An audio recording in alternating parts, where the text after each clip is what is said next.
谢我？这么多年，这次就结了啊！哪次缺了报酬啊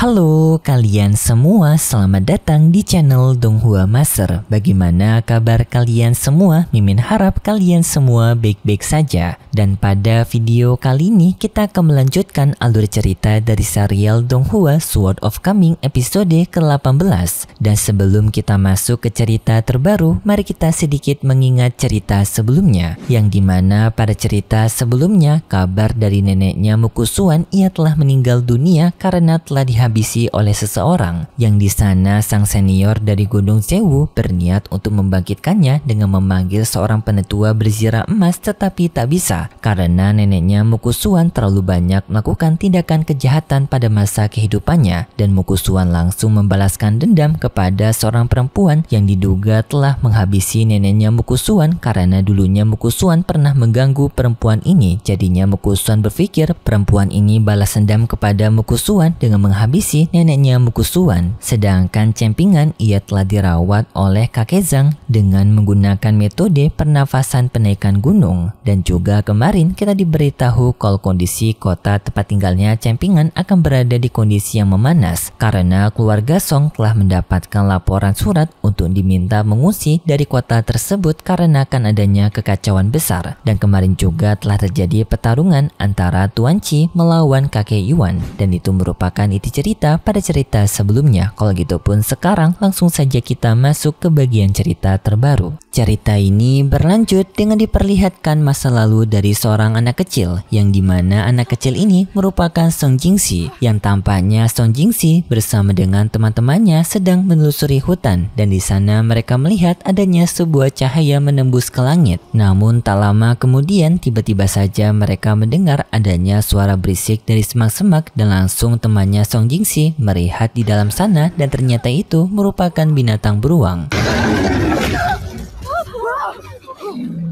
那家伙能不能活下来？跟陈平安道个别。 Dan setelah itu pun kita berpindah ke masa depan, yang di sini tampak Song Jingxi bersama dengan pamannya sedang melakukan perjalanan pengungsian. Yang di dalam perjalanan ini Song Jingxi bertanya kepada pamannya mengenai latar belakangnya Cempingan melalui surat-surat pemerintahan, yang ternyata dulunya paman Song Jingxi ini pergi ke tempat dari surat pemerintahan untuk mencari backgroundnya Cempingan. Tetapi pamannya Song Jingxi menjawab bahwasannya Cempingan tidak memiliki background keluarga yang istimewa. Namun Song Jingxi tidak puas dengan hal tersebut karena menurut Song Jingxi dirinya yakin Cempingan memiliki keturunan yang istimewa. Tetapi Paman Songchang tetap menjawab bahwasanya Cempingan hanyalah Cempingan. Ia hanyalah seorang manusia biasa yang menyedihkan. Hal ini pun sedikit membuat Song Jingxi merasa tidak puas karena Song Jingxi sendiri berharap Cempingan memiliki keistimewaan pada keturunannya. Karena walaupun Song Jingxi ini tidak menyukai Cempingan, tetapi ia kagum kepada Cempingan. Apalagi semasa kecil Cempingan ini orangnya tidak bergantung kepada orang lain. Dirinya bahkan tidak peduli apakah ia miskin ataupun tidak, namun ia tetap saja menemukan kebahagiaannya sendiri. Wah, Xiongchen da. Yang hal ini membuat Song Jingxi merasa heran kepada Cempingan bagaimana bisa adanya orang hidup yang bahagia tanpa uang. Dan sebelum mereka pergi meninggalkan kota, di sini mereka akan pergi ke tempat kediamannya Cempingan untuk berpamitan kepada Cempingan karena Song Jingxi telah menganggap Cempingan sebagai tetangganya. Tetapi di saat itu adanya dua bawahan Song Jingxi, yang tampak di sini Paman Songchang melihat adanya sesuatu hal yang aneh seperti dua bawahan ini bertindak mencurigakan. Kemudian pun kita berpindah ke tempatnya Cempingan sekarang yang telah pulih dari lukanya berkat pertolongan dari kakek Zhang sebelumnya. Dan di sini Cempingan ingin mengembalikan pisau pemberiannya Ning Yao. Namun Ning Yao salah tangkap, ia pikir Campingan berniat untuk memutuskan ikatan mereka dengan mengembalikan pisau ini. Campingan tidak membenarkan hal itu, dirinya hanya ingin mengembalikan pisau ini karena Campingan sadar bahwasannya pisau ini merupakan harta berharga milik Ning Yao. Namun di saat itu kakek Zhang memotong pembicaraan mereka, yang di sini kakek Zhang memberitahu ternyata pengobatannya sebelumnya telah diberikan kepada Campingan tidaklah gratis, yang di sini Campingan tetap harus membayarnya. Ning Yao yang mendengar itu merasa kesal, tetapi Campingan menenangkan kepada Ning Yao. Campingan tak mempermasalahkan jika harus membayar karena bagi Campingan perkataan dari kakek Zhang memang benar, dan apalagi kakek Zhang sendiri merupakan orang yang adil. Namun di saat itu Ning Yao bertanya kepada Campingan karena Campingan telah mempelajari seni bela diri, apakah Campingan tak tertarik untuk mempelajari teknik ilmu berpedang. Tetapi Ning Yao sebenarnya tidak terlalu percaya untuk mengajarkan Campingan ilmu berpedang karena ilmu berpedang sendiri sangatlah sulit, apalagi Ning Yao mempelajari ilmu pedang ini dari kecil. Dirinya paham ilmu berpedang, tetapi dirinya tidak yakin untuk bisa mengajari seseorang. Tetapi Ning Yao tetap menyarankan kepada Campingan untuk mempelajarinya karena bagi Ning Yao ilmu berpedang juga mampu untuk meningkatkan kualitas hidup. Tetapi karena di sini Campingan tidak memiliki pedang, Ning Yao pun memberikan sarung pedangnya kepada Campingan sebagai pengganti. Tetapi Campingan tetap disuruh untuk menemukan pedang. Kemudian pun kita berpindah ke tempat dari kediaman Ruan, yang di sini ternyata adanya kabar baik karena Li Xuanyang, teman baiknya Campingan, sekarang telah tersadarkan diri, membuat Xiu merasa senang dan ia berniat ingin mengabarkan hal ini kepada Campingan, tetapi dihentikan oleh ayahnya, mengatakan kalau Xiu tidak boleh pergi meninggalkan kediamannya. Tetapi tak lama kemudian adanya seseorang yang mengetuk pintu. Xiu pun dengan segera keluar dan ternyata itu merupakan Campingan dan juga Ning Yao.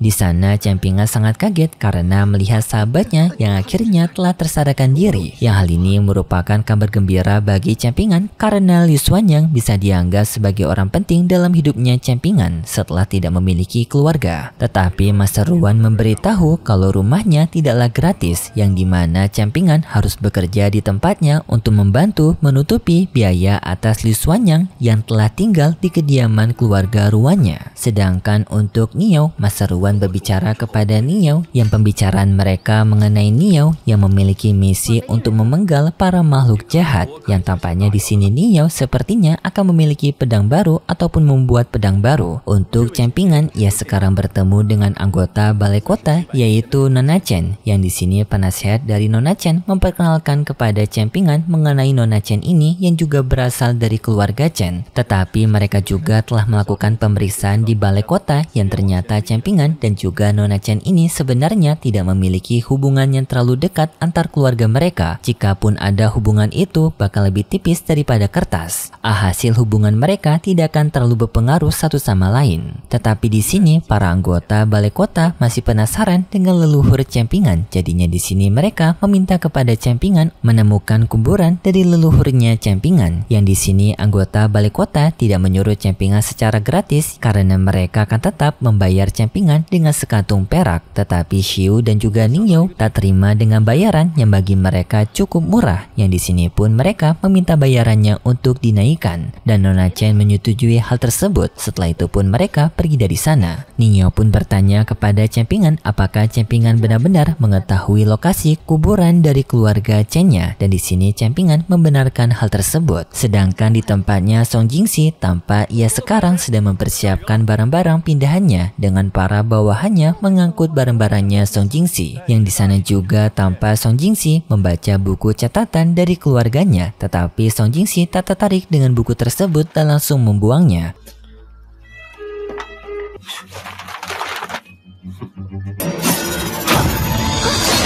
Tetapi tak lama kemudian tiba-tiba saja adanya salah satu bawahan dari Song Jingxi yang sebelumnya bertindak curiga melemparkan pedang terbangnya ke arah Song Jingxi. Untungnya di saat itu adanya Paman Songchang yang langsung menghentikan pedang tersebut menggunakan kedua jarinya. Yang hal ini pun membuat Paman Songchang sadar kalau adanya mata-mata di salah satu penjaganya Song Jingxi. Mata-mata itu yang telah ketahuan dengan segera kabur dari sana, yang dengan segera dikejar oleh para bawahannya Song Jingxi. Tetapi Tetapi banyak dari para bawahan keluarga Song langsung dihabisi oleh mata-mata tersebut. Untungnya di saat itu adanya Paman Soncang yang langsung memusnahkan orang itu dengan hanya penggerakan jarinya saja, membuat orang itu langsung kehilangan nyawanya dan juga kepalanya. Kemudian pun Paman Soncang kembali ke tempatnya Song Jingxi dengan membawa mayat sebelumnya dan juga sedikit memberitahu mengenai apa yang terjadi kepada Song Jingxi, yang dimana nyawanya Song Jingxi sendiri bisa dibilang penuh akan bahaya karena adanya sedikit masalah di antara keluarga kekaisaran. Adanya kekaisaran yang disebut dengan Shigoi yang mengincar sisilah keluarga Song, yaitu Song Jingxi, untuk mengakhiri keturunan dari keluarga Song. Dan di sini Paman Soncang meminta kepada Song Jingxi untuk berhati-hati karena jika tidak maka nasib Song Jingxi akan seperti mayat yang berada di hadapannya. Hal ini pun seketika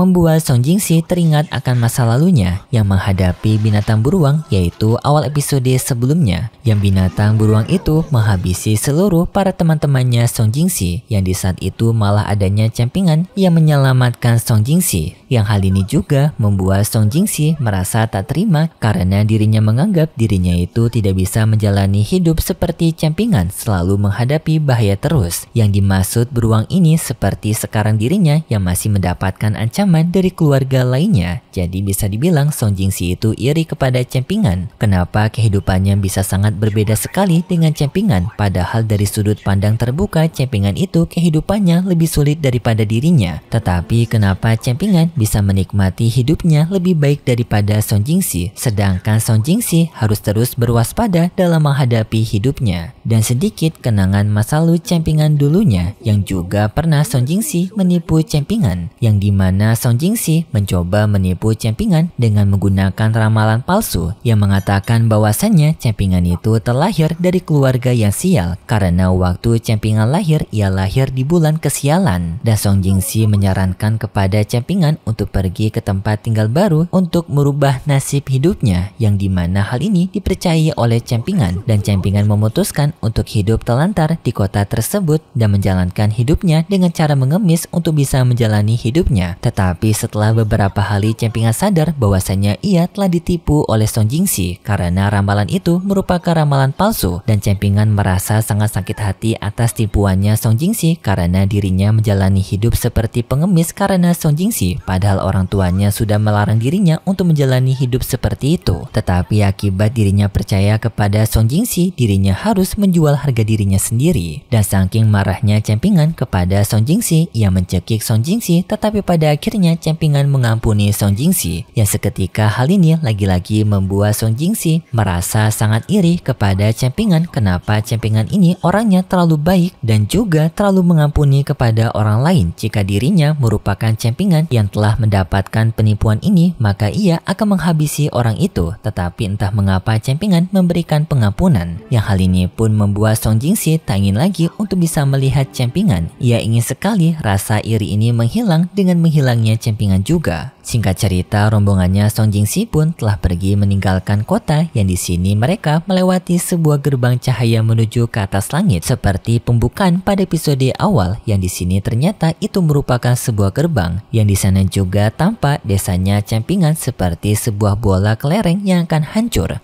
Yang hal ini pun seketika membuat Song Jingxi lega karena sepertinya campingan akan ikut menghilang dengan desa itu. Karena sesuai dengan penjelasan sebelumnya, yaitu tempat tinggal yang diawasi oleh Tuan Chi akan hancur, yang alasannya sendiri masih belum diketahui. Kalau gitu pun terima kasih buat kalian semua yang sudah menonton video ini sampai akhir. Jika kalian suka dengan video kali ini, bisa beri like serta subscribe, dan sampai jumpa di video selanjutnya. See ya!